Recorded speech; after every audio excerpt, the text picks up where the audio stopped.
Israel कट्टर और खूंखार लड़ाका है।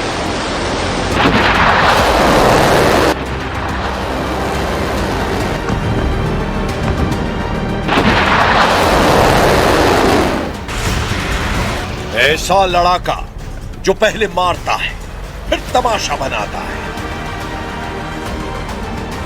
ईरान के top security in charge Ali Larijani का भी इजराइल ने यही हाल किया है।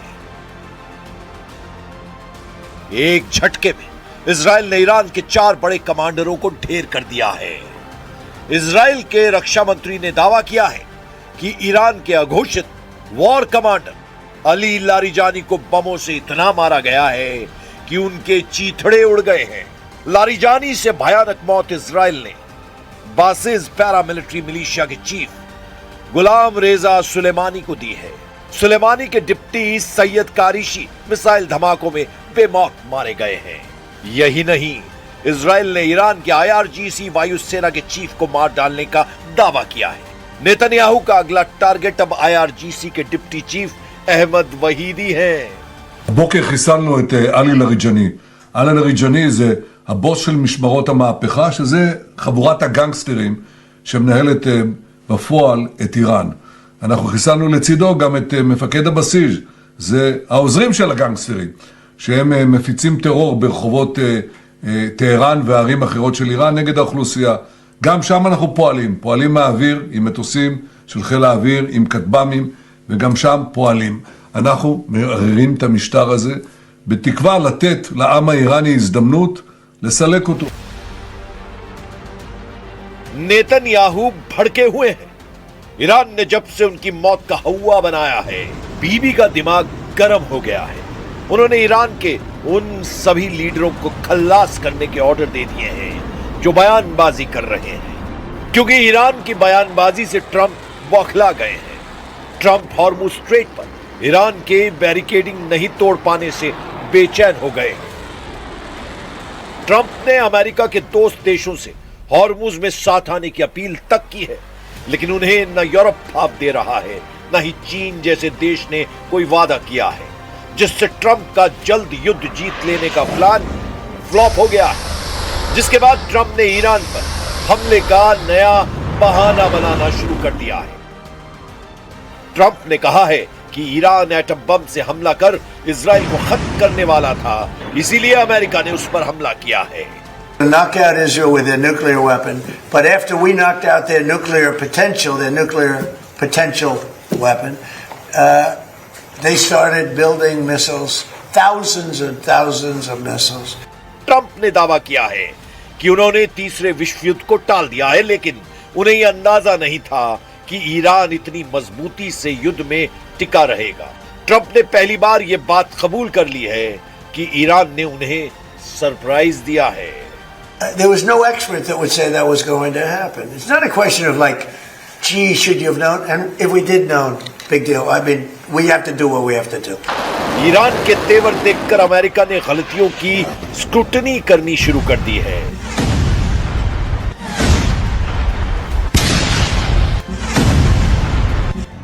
ट्रंप ने अब खुफिया रिपोर्ट के भरोसे रहना बंद कर दिया है। ट्रंप ने ईरान के खिलाफ अब अरब वर्ल्ड से सहयोग बढ़ाने का मन बना लिया है।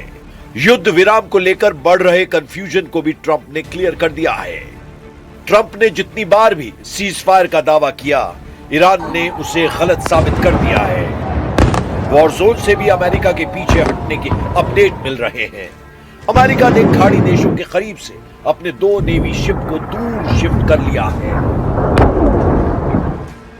युद्ध के बीच यूएस नेवी ने 2 माइंस खोजने और हटाने वाले जहाज USS टुल्सा और USS सांता बारबरा को मलेशिया के पेनांग में नॉर्थ बटरवर्थ कंटेनर टर्मिनल पर भेजा है। ये दोनों जहाज इंडिपेंडेंस क्लास के हैं और समुद्र में बिछाई गई माइंस को खोजने और हटाने के लिए खास सिस्टम से लैस हैं। इनके पास विस्फोटकों का पता लगाने और उन्हें निष्क्रिय करने के लिए अंडर वाटर ड्रोन, सोनार और हेलीकॉप्टर का इस्तेमाल शामिल है।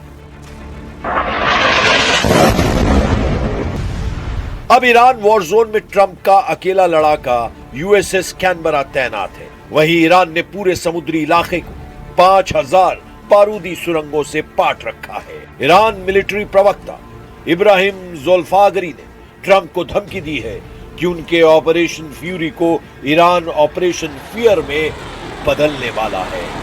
A message to the President of the United States. The outcome of war cannot be determined by tweets. The result of a war is determined in the field, the very place where you and your forces do not dare to approach, and you can only talk about it in your tweets. It's better to name this war as Epic Fear instead of Epic Fury. America Iran के हथियारों को तबाह कर रहा है। Israel Iran की leadership के सफाई में लगा है। फिर ईरान कितने दिन तक युद्ध में टिका रह सकता है? क्योंकि अब तो युद्ध में कमांड दे रहे अली लारिजानी भी नहीं है। अमेरिका और इजराइल ये मानते हैं कि युद्ध का कंट्रोल लारिजानी के हाथों में था। अली लारिजानी कोई साधारण लीडर नहीं थे। उन्हें ईरान के प्रॉक्सी साम्राज्य, जिसमें हिजबुल्लाह, हमास, हुथी जैसे कट्टर लड़ाका ग्रुप शामिल हैं, का असली आर्किटेक्ट कहा जाता था। अली लारिजानी ही फाइटर ग्रुप के लिए पैसा, हथियार और कूटनीतिक कवच तैयार करते थे। ट्रंप के कट्टर विरोधी लारिजानी ईरान के एटमी प्रोग्राम के सबसे बड़े हिमायती थे। उन्होंने ही अमेरिका को बड़े शैतान और इजराइल को छोटे शैतान का नाम दिया। युद्ध भड़कने के बाद लारिजानी ने मुसलमान देशों को जमकर खरी खोटी सुनाई। खुद को अल्लाह का बंदा बताने वाले लारिजानी की चिट्ठी की खूब चर्चा हुई थी। अली लारिजानी ही थे जो अमेरिका के साथ एटमी डील को फाइनल कर रहे थे। अली लारिजानी ही थे जिन्होंने खाड़ी देशों में अमेरिका का साथ देने वालों को मिसाइलों से दहलाने के ऑर्डर दिए। लारिजानी के जाने के बाद ईरान का अगला वॉर कमांडर अहमद वहीदी के बनने के चांस सबसे ज्यादा हैं। हालांकि ट्रंप आर्मी की कोशिश है कि नए कमांडर के ऐलान से पहले ही जंग खत्म कर दी जाए। अमेरिका इजराइल ने पहले फेज के हमलों में ईरान के एयर डिफेंस, उसके कमांड और कंट्रोल को खत्म कर दिया है। पहले राउंड में ईरान के मिसाइल और ड्रोन लॉन्च इंफ्रास्ट्रक्चर को कमजोर कर दिया गया है। अमेरिका और इजराइल के हमलों का दूसरा फेज अभी चल रहा है। यह ईरान के डिफेंस इंडस्ट्रियल बेस को टारगेट कर रहा है। इसमें missile production facility, dual use research centre और अंडरग्राउंड कॉम्प्लेक्स टारगेट किए जा रहे हैं।